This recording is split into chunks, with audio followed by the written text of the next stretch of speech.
dolphin. What's that, Flipper? Hi both bakers, it is officially caramel apple season, and what kind of a baker would I be if I didn't show you how you can make them at home from scratch. Now, I didn't grow up with caramel apples, I grew up with candy apples, which are hard and crispy. Kevin, however, grew up with caramel apples. I used to have caramel apples at Halloween every year, and now Georgie can too. Okay, so obviously baby George is very excited about these, so let's get started. In a heavy bottom saucepan, I'm going to add in my cream. Now for this, you can use any type of cream, it doesn't have to be whipping cream.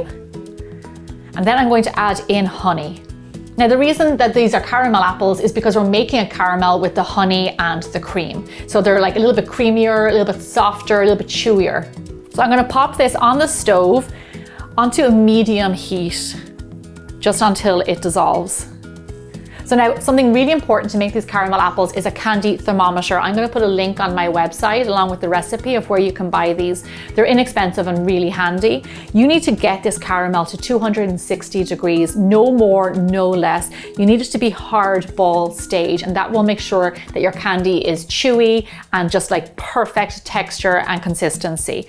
So we're going to put this on the side of the pot, like so.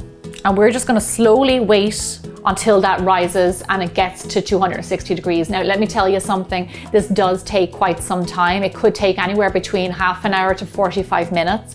You just have to be patient, be slow, don't crank up the heat, just let it do its thing. Caramel can be kind of finicky, so you just want to kind of go with it, and low and slow is best. So I'm just going to stir this here. As you can see, the honey and the cream are kind of coming together. The honey is dissolving and it's coming to a simmer. So I'm just going to turn this down on my stove to around medium to a medium low heat. And I just want this to simmer away, just gently bubble, not rapidly, just gently bubble, like I said, for half an hour, 45 minutes. Every few minutes with my caramel, I like to go in with a spatula or a wooden spoon and just give it a stir, just to make sure it's not sticking and burning to the bottom of your pot. So this is bubbling away. I'm going to talk to you about apples. So what apples do you use? Use any apples that you like. That's totally your preference. One good apple is a Granny Smith apple. I personally like these kind of smaller red apples. I think they look really pretty. So that's what I'm using. And I have some lollipop sticks here, or popsicle sticks. I'm going to put a link on my website of where you can buy these. And just stick them into your apples right down the center. And just make sure you leave enough stick for you to be able to grab onto. So over here I have a little bowl of chopped roasted peanuts. I like these for extra texture and flavor. You can dip your apples in anything that you like. I'm going to put those right there. You want to get all of these things ready because once your caramel is done, we're going to do the dipping really, really fast.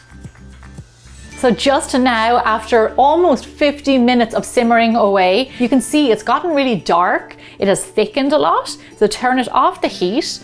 I'm going to place it over here. I'm just going to let it cool down. Just an FYI, if you're not the biggest fan of honey, I would say maybe try candy apples because you can taste the honey in this, which I think actually is really nice. So our caramel isn't simmering, it's cooled down a little bit, so I'm going to dunk my apples. Give them a good swirl all the way around and just let any excess drip off. Now for a few of these, I'm actually going to coat them in some of my peanuts. Like I said, it adds extra flavor and extra texture. I know Kevin likes them with peanuts. And then just place them back on your tray. All in all, this is enough caramel for around 6 apples. Now I am going to leave a few plain because I think I'm going to like the plain ones. So our apples are set. I'm going to give these a taste, and I know somebody who is going to love one. I'm going to give you with the peanuts. How about them apples? Awesome. Were you working on that line? Uh-huh. Oh man. It's kind of, you have to go around it. Oh, I got it. The thing I love about a caramel apple is They're chewy. they're very chewy, and then they're crunchy, and then they're chewy again. So you get this like combination of flavors and textures and everything. Oh, Jem, this is awesome. Is this like what you had as a kid? Uh-huh. Did I get it right? Is the flavor and everything good? Absolutely. No, the flavor's amazing. And then because it has apples, it means it's healthy. That's true. No.